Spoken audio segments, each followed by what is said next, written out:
Hello, and thanks for joining us. The Affordable Care Act passed 11 years ago, and almost immediately there were challenges and controversies.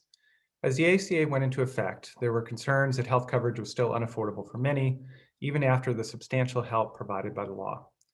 And with the expansion of Medicaid made voluntary for states by the Supreme Court, a dozen states have chosen not to expand the program, leaving over 2 million people with no meaningful coverage options at all. In spite of broad recognition that there were gaps in the ACA, political divisions over the law led to a policy stalemate. The American Rescue Plan, recently passed, represents the first major enhancement of the ACA more than a decade after it became law. At the same time, President Biden has reopened ACA enrollment in the midst of the ongoing pandemic and economic crisis. There are now significant new opportunities for affordable health care, but also confusion and complexity as people try to sign up for coverage at the same time as systems get reprogrammed and rules get rewritten. We're here today to help sort all this out with a panel of smart KFF experts. Senior Fellow Karen Politz will provide an overview of the American Rescue Plan's changes aimed at making private health coverage more accessible and affordable. Vice President Cynthia Cox will present new analysis of the enhanced premium help on the affordability of coverage for people currently buying their own insurance and those currently uninsured. And Vice President Rachel Garfield will describe the temporary boost in federal funding available to states to encourage them to expand Medicaid and other Medicaid provisions in the new law. They will each give a short presentation followed by ample time for Q&A. You can submit questions at any time during the briefing by using the Zoom Q&A function at the bottom of your screen. The briefing will also be recorded and posted online along with the slides. Everyone who RSVP'd will get an email notification once it's available. And with that, I'll turn it over to Karen. Thanks, Larry. I'm going to go through 4 changes in the American Rescue Plan that improve the affordability of private coverage, and I'll jump right to the next slide to talk about the first one. The American Rescue Plan has increased premium tax credits in the marketplace for people at all income levels for this year and for 2022. To quickly review how tax credit works, it's always based on the cost of the benchmark silver plan. The Affordable Care Act requires an individual contribution expressed as a percentage of income toward that benchmark plan, and that contribution increases on a sliding scale. The tax credit amount is calculated by subtracting the contribution from the benchmark premium, and then that tax credit amount can be applied to any plan. Until now, under the ACA, the tax credit only provided a partial subsidy for that benchmark plan. So even at the poverty level, people were required to contribute something. Now, under the new law, people with income up to 1.5 times poverty will qualify for full premium subsidies for the benchmark plan. Also, until now, people with income over 4 times poverty weren't eligible for any subsidies. But now, under the rescue plan, the most anyone will be required to contribute to the benchmark plan will be 8.5% of income. On the next slide, you can see what this means to people in dollars and cents. This slide shows how the tax credit will increase for a 40-year-old based on the national average premium for the benchmark plan, which is just over $5,400 this year. The blue section of each bar shows the person's contribution, and you can see how that is reduced to 0 or near 0 for people with the lowest incomes. Now, for these folks with the lowest incomes, this also matters because the marketplace also offers them cost-sharing subsidies, which are also important. The average silver plan deductible this year is close to $5,000, but the most generous cost-sharing subsidy reduces that deductible to less than $200. However, the cost-sharing subsidies are only available in the silver plans, which until now always required some premium contribution. Some people who couldn't afford that contribution have been applying their tax credit to a cheaper bronze plan in order to get to a 0 premium. But in doing that, they gave up the cost-sharing subsidies. So now people with the lowest incomes can afford a silver plan and a lower deductible. Cynthia is going to talk more about impacts. For now, I'm going to move on to the next slide, which is about special marketplace subsidies for the unemployed. During this year only, people who get unemployment benefits will be eligible for enhanced marketplace subsidies. Their income above 133% of the poverty level will be disregarded when counting their eligibility for marketplace subsidies. That means they will also be eligible for a 0 premium benchmark silver plan with the lowest deductible. This benefit also applies to people whose 2021 income is below the poverty level and who normally would not qualify for marketplace subsidies. As Larry said, if they live in one of the 12 states that has an expanded Medicaid, they're in the coverage gap and not eligible for any help. But now this year, they can get marketplace subsidies. Other subsidy eligibility rules will continue to apply. In particular, if people are eligible for other public plan or employer coverage, they generally won't be eligible for marketplace subsidies, no matter their income or whether they get unemployment benefits. On the next slide, the rescue plan also made 2 changes to the tax code that can help people who bought insurance through the marketplace last year. The first is a repayment holiday. Tax credits are based on a person's annual income. And when people apply, they have to estimate what their income for the year will be. The premium tax credit is paid during the year based on that estimate. And then at year end, when people file their tax return, people have to reconcile that estimated income with actual. And if they got too much tax credit during the year, they might have to repay some or all of the excess. But for the 2020 tax year only, people will not be required to repay any excess premium tax credit. Second, there's a change to taxable income in 2020. The rescue plan exempts from income up to $10,200 in unemployment benefits for 2020 only. So when people file and reconcile this spring, if they had marketplace coverage and got unemployment benefits last year, this change can reduce their 2020 income and likely increase the amount of premium tax credit they were eligible for. And when they file their 2020 return, they'll be able to get that excess credit refunded to them. The last big change, next slide, is a new premium subsidy for COBRA.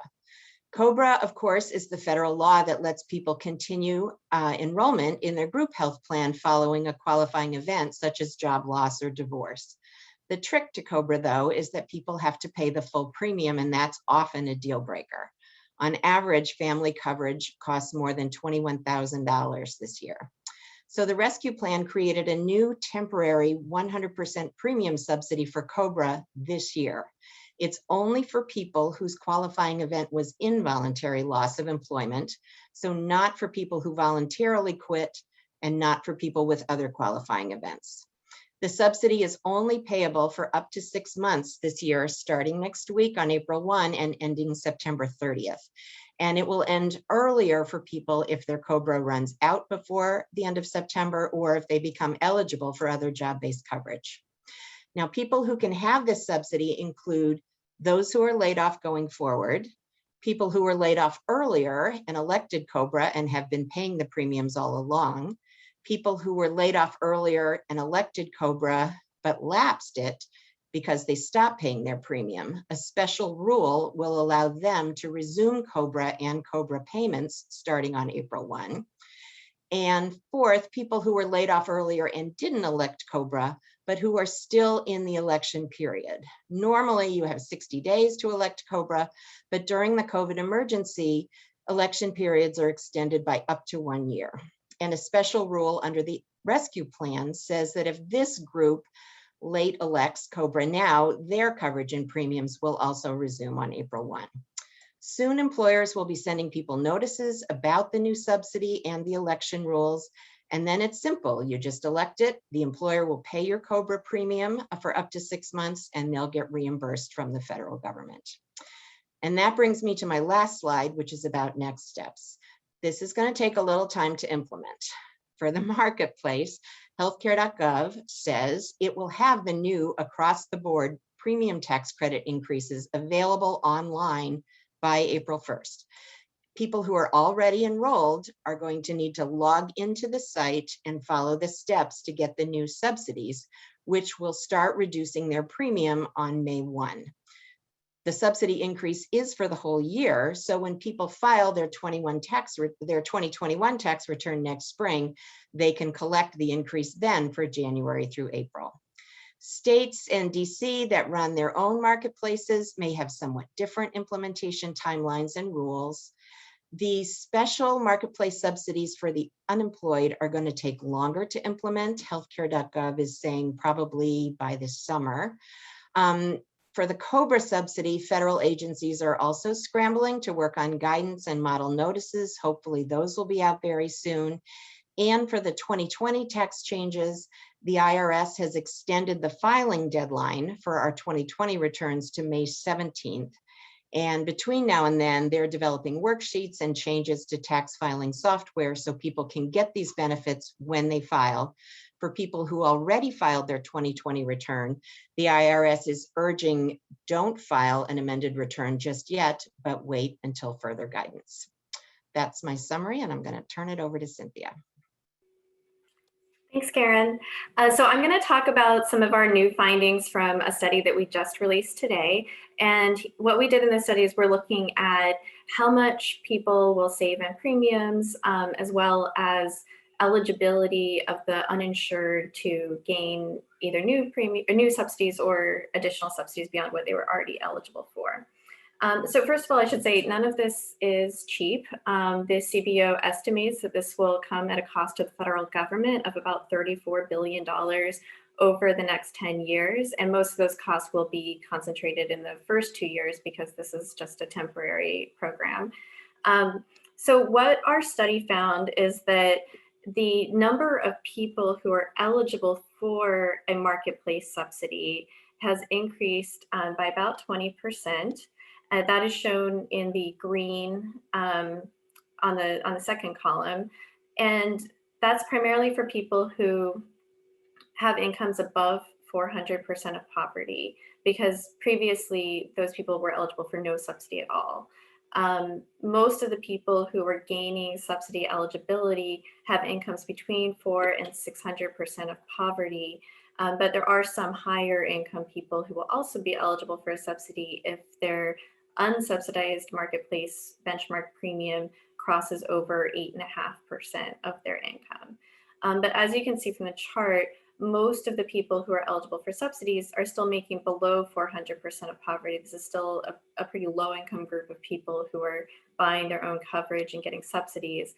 And for those people in the blue sections of that column, they're getting more subsidies than they used to get. So people who have been buying their own coverage off of the exchange would, as I think Karen said, would need to move on to the marketplace to take advantage of these subsidies. So you can go to the next slide. So as I said, the ARPA lowers premium payments for everyone across the board pretty much. 92% of people who buy their own insurance are eligible for subsidies now. And of that 8% who aren't getting a subsidy, those are really high income people who would pay less than 8.5% of their income for a premium without a subsidy. So this chart shows across all people, including those with or without a subsidy, how much they would pay. And the lighter blue section shows how much the ARPA subsidy is. So overall, people will be saving about $70 per month if they are purchasing a marketplace plan. And that's a reduction of about 25% in their premium. The savings varies quite a bit by income. Higher income people, particularly in that 400 to 600% of poverty range, would be getting the largest savings in dollar amounts. But the people, so that would be about a $213 per month savings on average. But lower income people in that lowest income range below 150% of poverty would basically get a 100% discount on their premium, because before they might have been paying about $30 a month for a silver premium, and now they pay $0 a month. And that silver plan, as Karen mentioned, has cost sharing subsidies attached to it that really make it look more like a platinum plan. The deductibles for low income people are about $170 total. So it's a very low deductible for people who are in this lowest income group. And then also for people who are in the higher income groups, they may find that they're able to afford a plan that has a lower deductible. So with this special enrollment period that's happening right now, it's not just for uninsured people to come into the market. It's also for people who are already buying a plan to switch. In most states, they would be able to switch into a different plan. So someone who is buying a bronze plan may find that they can actually afford to buy a silver plan now with these subsidies and could have a lower deductible payment. So let's go to the next slide. This is showing of people who are newly gaining subsidy eligibility, how much their savings will be, just to illustrate the point that the savings will vary greatly depending on income and age, and particularly geography, because people who live in higher premium areas will see some of the biggest premium savings. So you can go to the next slide. So now I'm going to switch gears and talk about the uninsured. So here we're looking at the remaining uninsured population, which I should say is based on data from 2019. Based on some of our other analyses that we've done, we don't think the uninsured rate has changed very much during the pandemic, which I can discuss more during the Q&A. But roughly 29 million people are still uninsured in the US. And what we've done here is we've estimated what kind of help they're eligible for. So as you can see, a large share of uninsured people are now eligible for subsidized marketplace coverage or Medicaid. That lighter blue slice of the pie is the people who have newly gained subsidy eligibility. And then also the slice of the pie that's right next to that one shows people whose marketplace plan without a subsidy is still considered affordable because it would be less than 8.5% of their income. And that's for those people, they're so high income that they don't need a subsidy to pay less than 8.5% of their income on a silver benchmark premium. So they're essentially deemed to have affordable marketplace coverage. Their average income is more than 10 times the poverty level in that slice. Of the remaining uninsured, the largest group that's ineligible for any assistance is undocumented immigrants. There's also a fairly sizable piece of the pie that is people who have an offer of employer coverage that's deemed affordable under the ACA, but it may or may not be affordable to them. They haven't obviously taken that coverage up. And then there's also a sizable piece of the pie that is about 2.2 million people who fall into the Medicaid gap, where if their state expanded Medicaid, they would become eligible for Medicaid. So moving on to the next slide. This is just another way of looking at the same data, but here we're taking into account what people would pay after their subsidy. So you can see that at least about half of the uninsured population in the US is now eligible for a zero or near zero premium plan, either through Medicaid or a marketplace plan. So Medicaid typically has no or very minimal costs associated with it. And then moving on to the next section, the medium blue is people who make less than 150% of poverty who could get that zero premium platinum-like coverage on the marketplace. Then there's also a large group of people, about 4.7 million people who could get other zero premium marketplace plans. And that ranges from anything to gold-like coverage to bronze coverage. And then finally, there's another large group of people who could get subsidized marketplace coverage where they would have to pay a premium. In some cases, it might be a very small premium. In some cases, it could be a pretty sizable premium, who we're not counting as having a zero premium plan. But I would say that these estimates are pretty conservative because we aren't able to account for the fact that some unknown number of people will be receiving unemployment insurance, which would make them eligible for a zero premium platinum-like plan on the marketplace. So it's probably even more of the uninsured who would be eligible to get this free platinum-like coverage than what we're showing on this chart.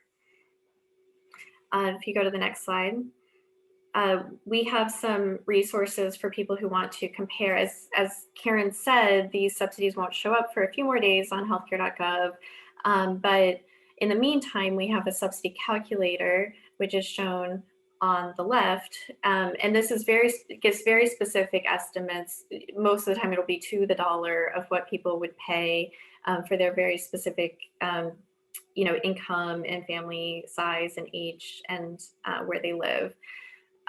This is meant to provide like for a more consumer-oriented tool. But then on the other side of the screen, you can see we also have kind of more state-level comparisons of during the ACA, what someone would have paid, and also under this COVID relief law, what they will pay, which you can select someone's income, age, and what state they live in to get a more direct comparison. I should also add that our subsidy calculator is the older version is archived. So people who want to use it to get a very direct comparison of what they would pay, you can look at our archived subsidy calculator too to see what you would have paid before the COVID relief law and what you would pay after. And with that, I'll turn it over to Rachel. Thanks so much, Cynthia. As many people are aware, Medicaid is a crucial source of health insurance coverage for millions of people with low incomes, but there are some gaps in eligibility and benefits in the program, and the new law includes a range of provisions to try to address some of those.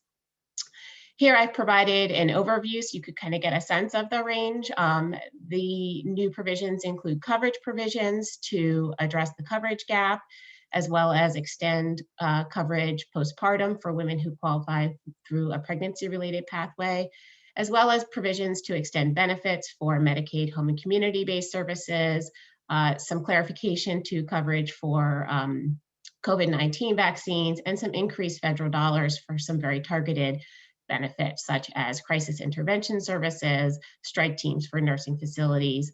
The new law also includes several other Medicaid provisions, many related to Medicaid financing that I won't have time to get into, but I'm happy to talk about during the Q&A. Next slide, please.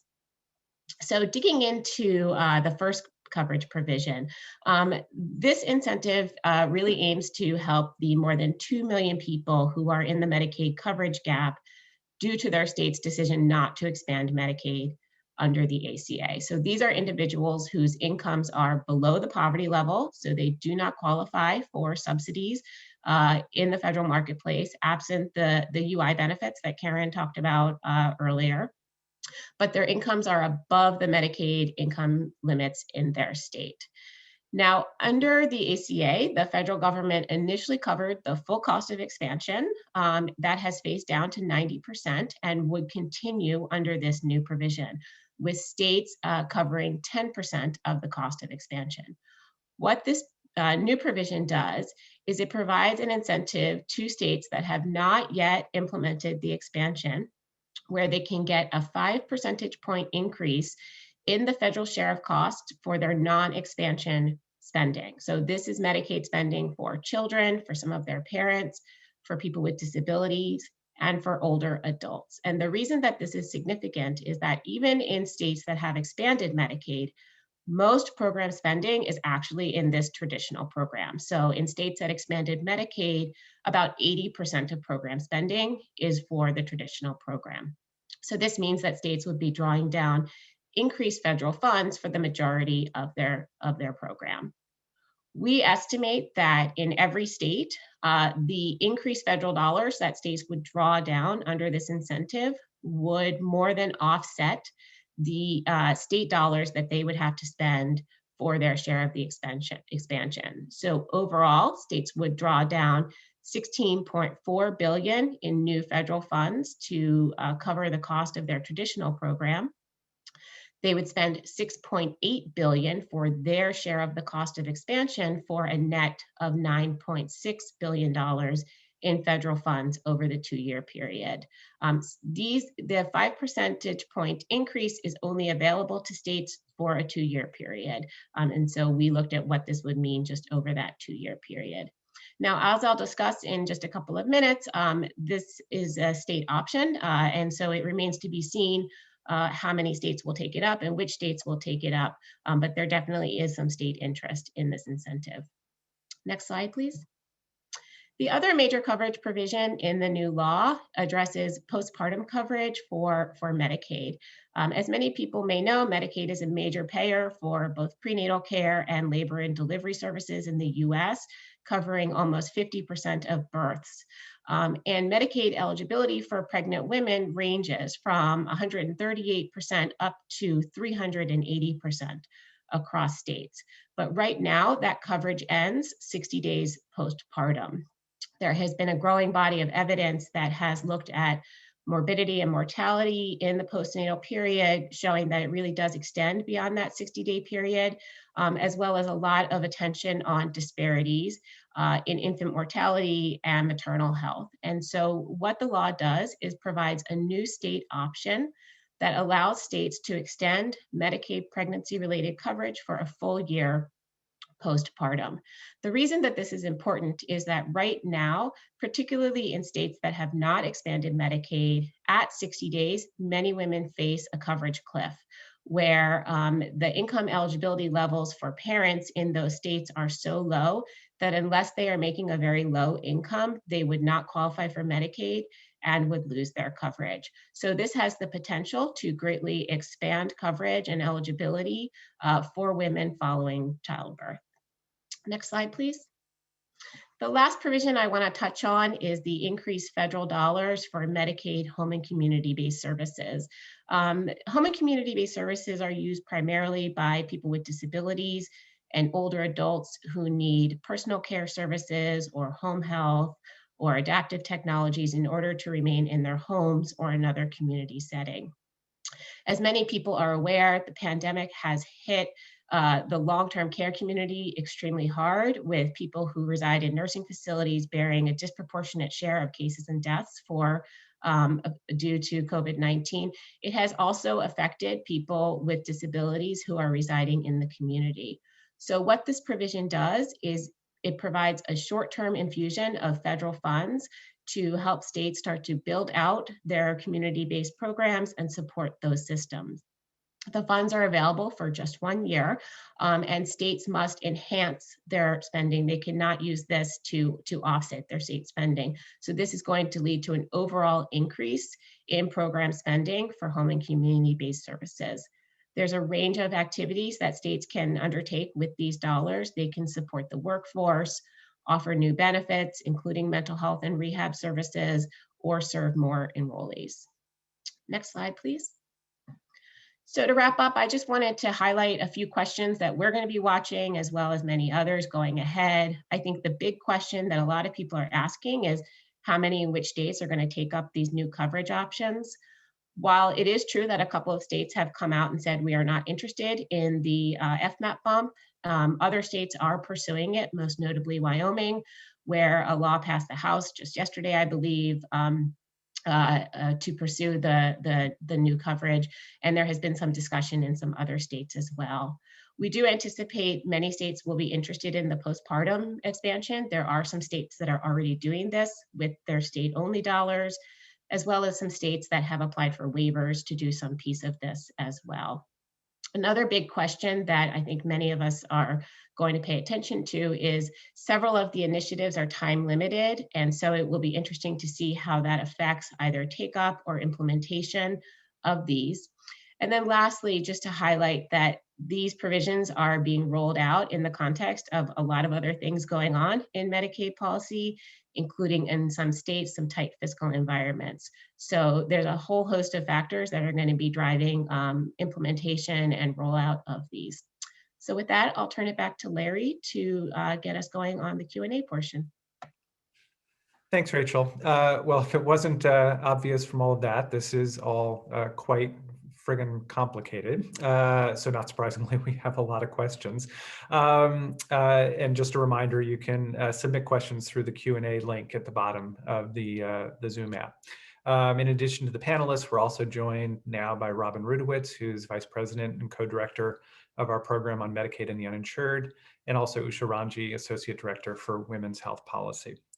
Moving on to the questions, there were several about what is now available to people with incomes below 100% of the poverty level, and who is still in the Medicaid coverage gap. Karen, maybe you can talk about who qualifies for premium help below 100% of the poverty and how that changes under the American Rescue Plan.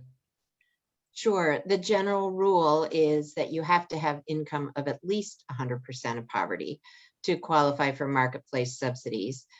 There is an exception for people with lower incomes who are lawfully residing immigrants and who live in states where they would otherwise be eligible for Medicaid, but there's a 5-year waiting period for Medicaid. So occasionally people can come in with income lower than 100% of poverty, but the general rule is you have to be at least that poor in order to qualify for marketplace subsidies.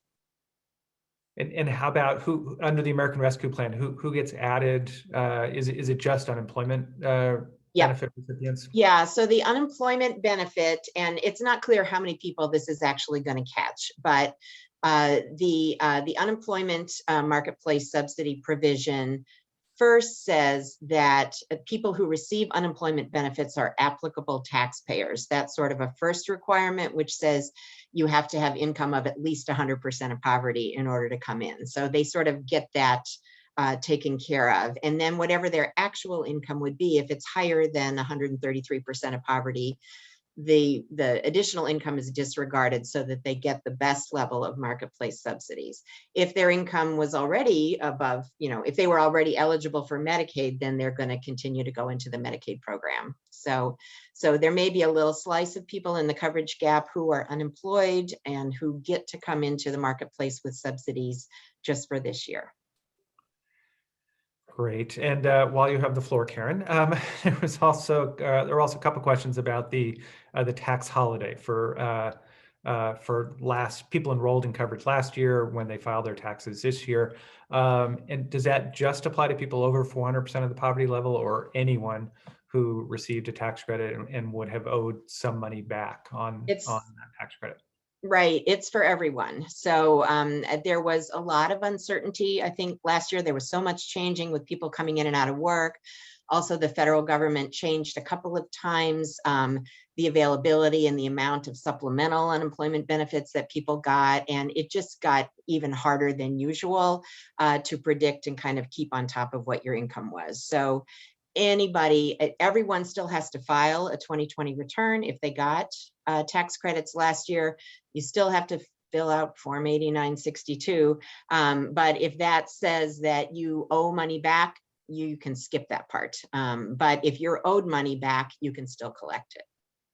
And Karen, just to clarify, that applies for people who had coverage last year. People signing up for coverage this year could still potentially owe money back next year if they receive too much in premium subsidies. That's correct. However, because the tax subsidies have now changed and now extend beyond 4 times poverty, there used to be a subsidy cliff at just above 4 times poverty. Your subsidies stopped.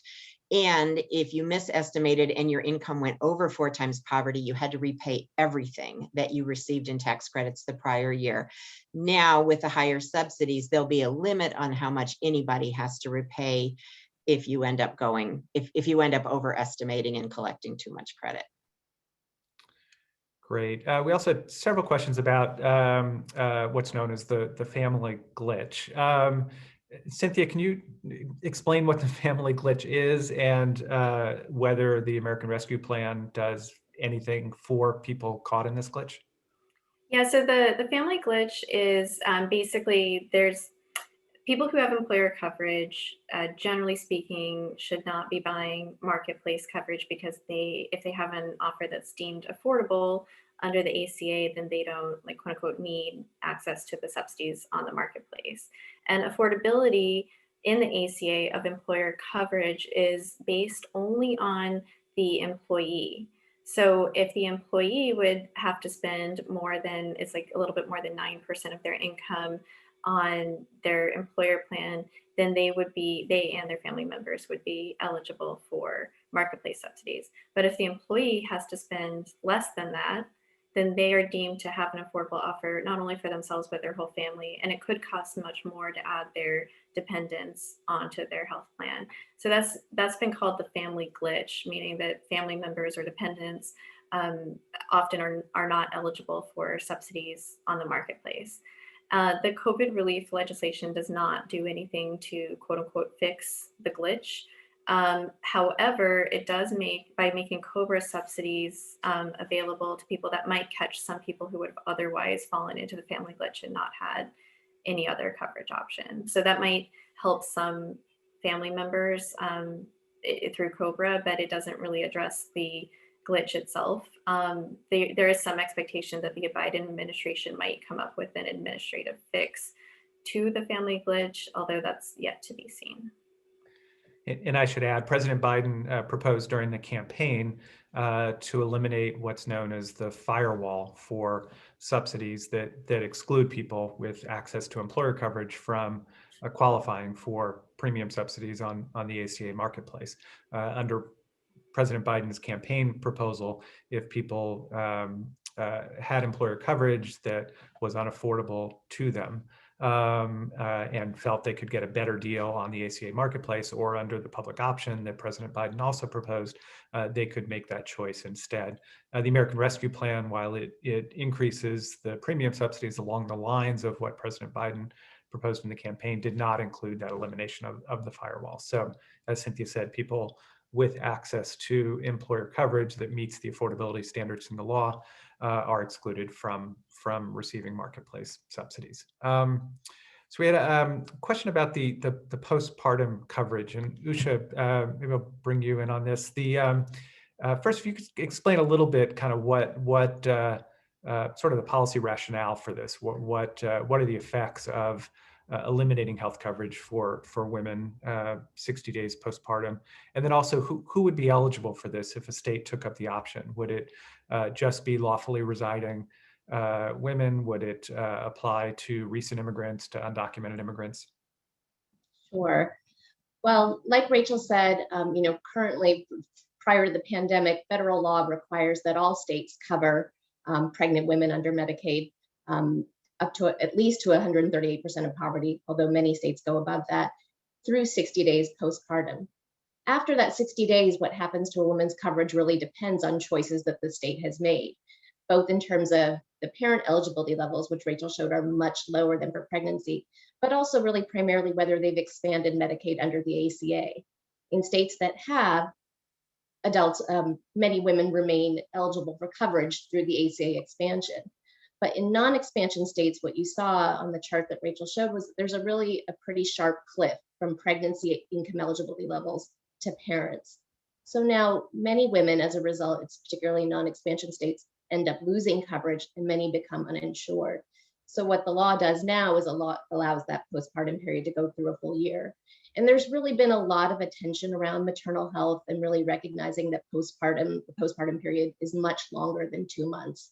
And so there's been a movement generally, both in terms of coverage and clinical care, to view that postpartum period at least through 1 year. So now what we have is the state option to extend coverage. A few states have already applied for waivers and have been trying to do that prior to this law. And it would apply, the option is available to all states, both for Medicaid and for the states that do cover pregnant women under CHIP, which 6 states currently do. Great. We also had a question about another of the Medicaid enhancements in the American Rescue Plan, the home and community-based additional money for home and community-based services. Rachel, could you talk a little bit more about what services we believe might qualify for that additional money? Could it include, for example, increases in pay for home care workers? Sure.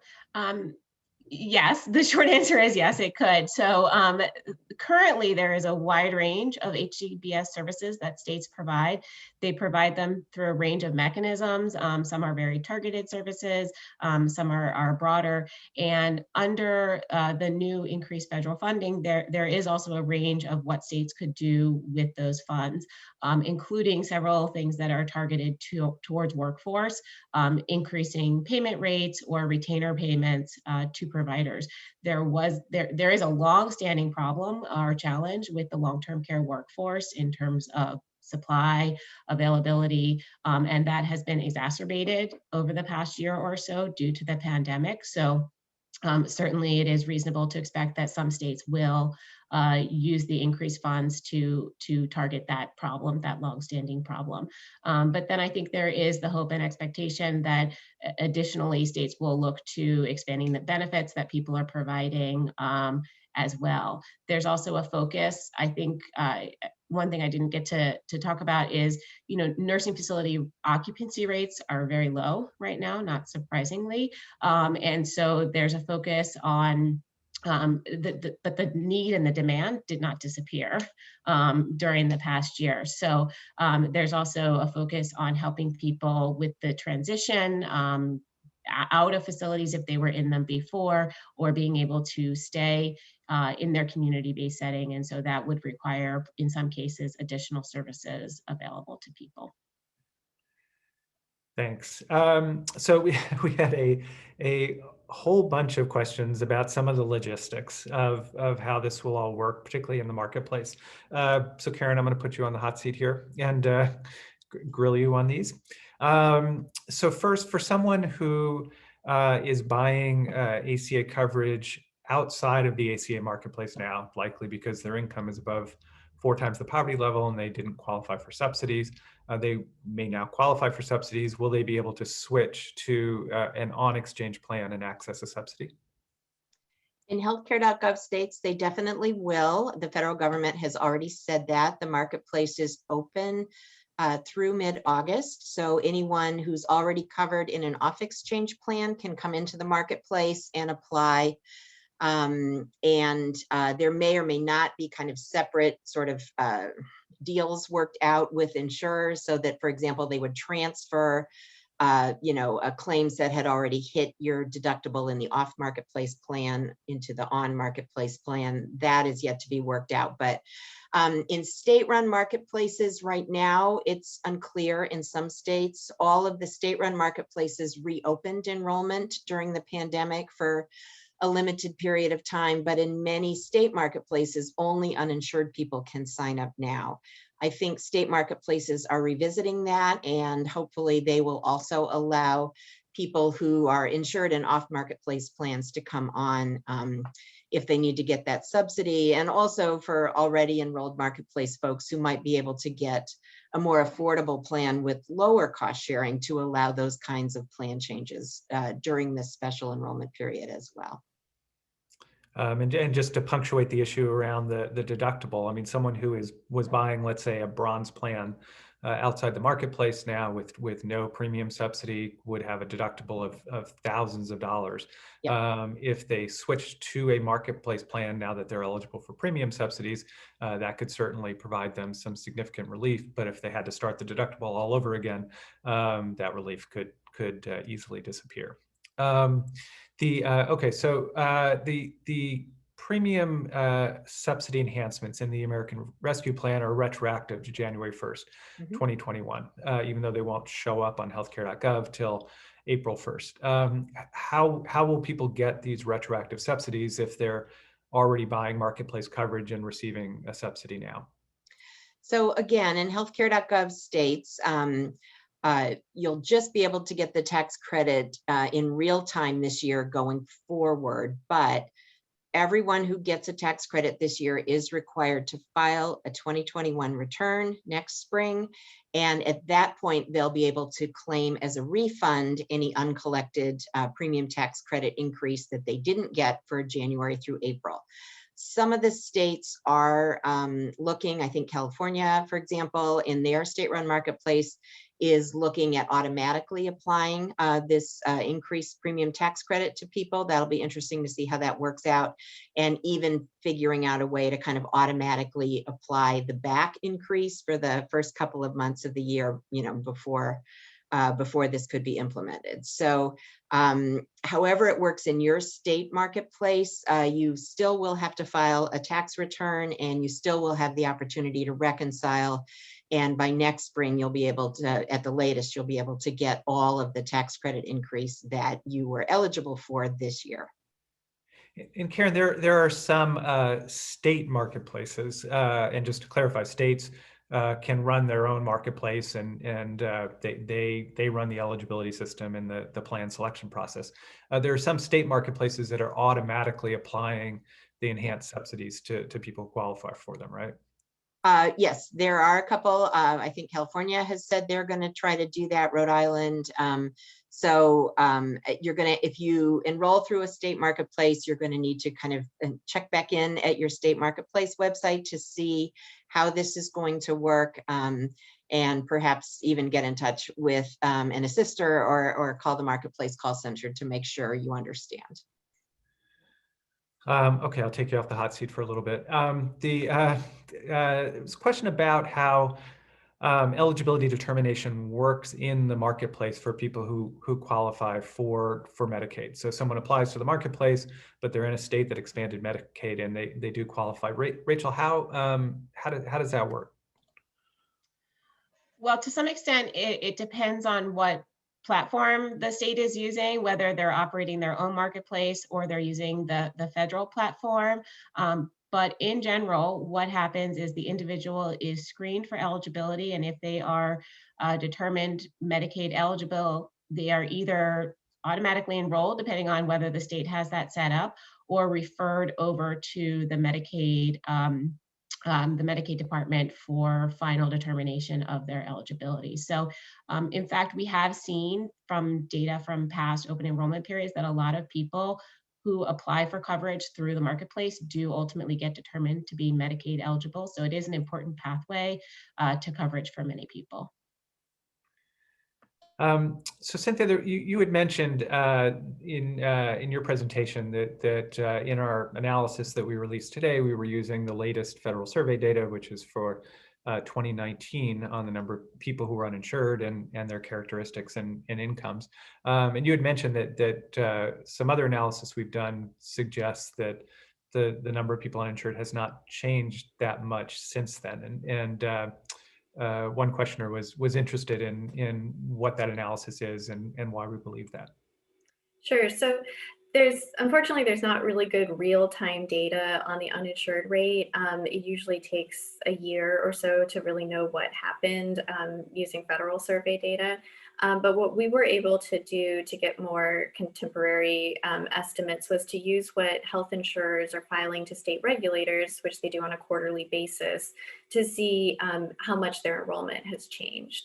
And what we saw is that with employer-sponsored coverage, there was a drop in employer-sponsored coverage enrollment of about 3 to 4 million people, if I remember correctly, and so, or actually, yeah, 2 to 3 million people. So it was a drop, but it wasn't as much as one might have expected based on how significantly employment dropped. And this was from about March through September. So that's still the most recent estimates that we have. But at the same time, Medicaid enrollment increased by at least as much, if not maybe a little bit more. And also at the same time, marketplace enrollment held pretty flat, whereas usually during the course of the year, marketplace enrollment decreases. There's usually some attrition during the year. So on net, it appears that the uninsured rate did not change very much in the course of 2020. Like I said, we still don't have the more recent data. We'll be getting that soon too. But what does that mean? You know, I think it's both good news and bad news. You know, on one hand, it's good that not that many people lost coverage, it appears, because usually during a recession, in past recessions, there hadn't been the ACA in place. And so usually you would see a pretty significant rise in the uninsured rate. The ACA appears to be helping to catch a large number of the people who are losing their coverage now. On the other hand, it's bad news because there were already nearly 30 million people uninsured before the pandemic hit. And one might hope that with the pandemic, people would be more motivated to go and get coverage. And so with the ARPA making so many uninsured people eligible for free or nearly free health insurance coverage, you know, there's some hope that more people will try to gain health insurance coverage over the next couple of months. Thanks. I would just emphasize, I mean, as you said, the ACA is there as a safety net for the first time in an economic downturn. And that safety net is now quite a bit stronger due to the American Rescue Plan. At the same time, this this economic crisis and the recovery has been quite K-shaped, meaning that it's had a very uneven effect. And part of the reason we likely have not seen as big a drop off in employer coverage as one might have expected, given the massive job losses, is that those job losses have been concentrated among lower income people, many of whom didn't have employer provided health insurance to begin with. So Karen, back to you. There are a whole bunch of questions about how this complicated COBRA benefit will work. So the first question: who COBRA's available to a whole bunch of people who end their job-based insurance for any number of reasons. But the COBRA subsidy is only available to a subset of those people, right? Yes. It's only for people who lost employment or had a reduction in hours worked that was involuntary. So if you voluntarily retired, you voluntarily cut back to part-time, and lost eligibility for job-based benefits, this isn't for you. And it's not for other qualifying events. My daughter just turned 26 and aged off our policy this year, and so is eligible for COBRA, but she can't have this either. So. And this COBRA subsidy is temporary.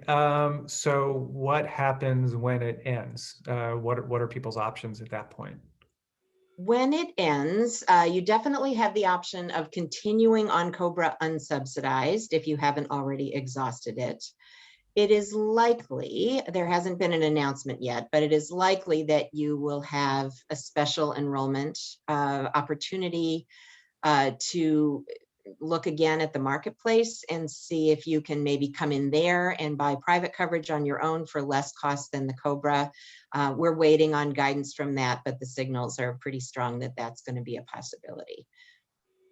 And how about people who lost their jobs last year, were eligible for COBRA, but without a subsidy, so it was unaffordable, and instead signed up for Medicaid or enrolled in a marketplace plan?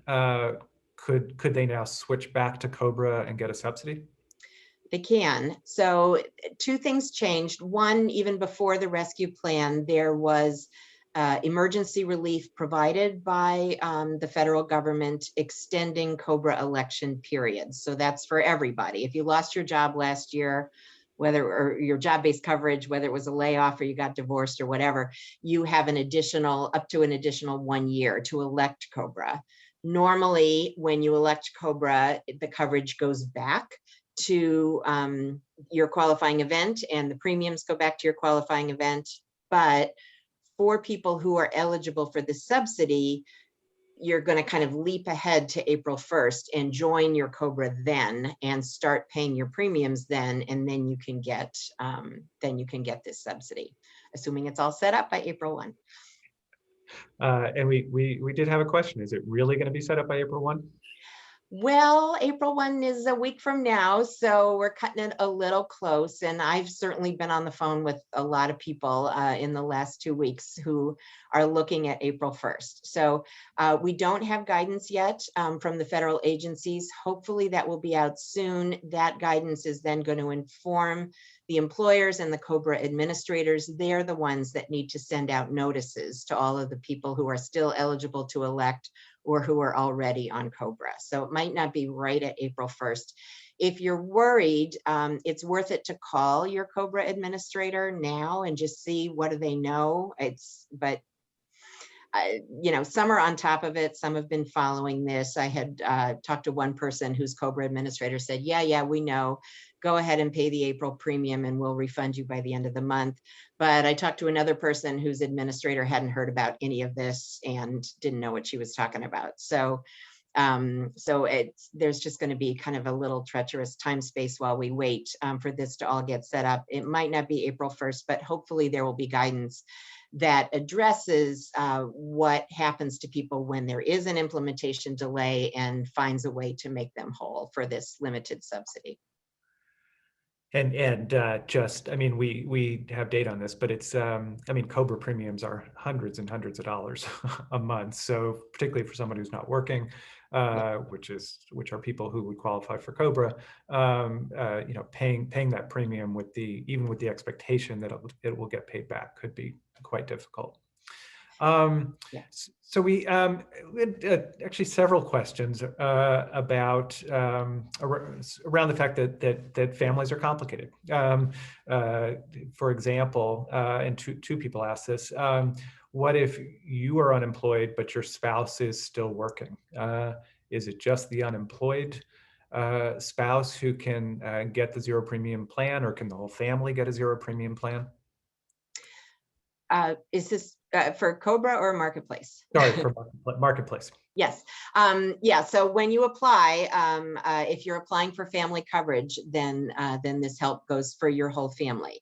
The only trick is going to be if, in your example, the spouse is employed, if they have access to job-based coverage, that might make you ineligible to get Marketplace subsidies because you are eligible to join that employer plan. But generally, yeah, the enhanced Marketplace subsidies are for the entire household, and the COBRA subsidies, for that matter, if you lost your job and you and your spouse and your kids all lost coverage under your job-based plan, you could get subsidies for all of them to continue under COBRA. So in this case, in the example you raised, I mean, the Marketplace subsidies enhanced by the new unemployment benefit also interact with the family glitch, potentially. Yeah, that glitch keeps coming up. Yeah.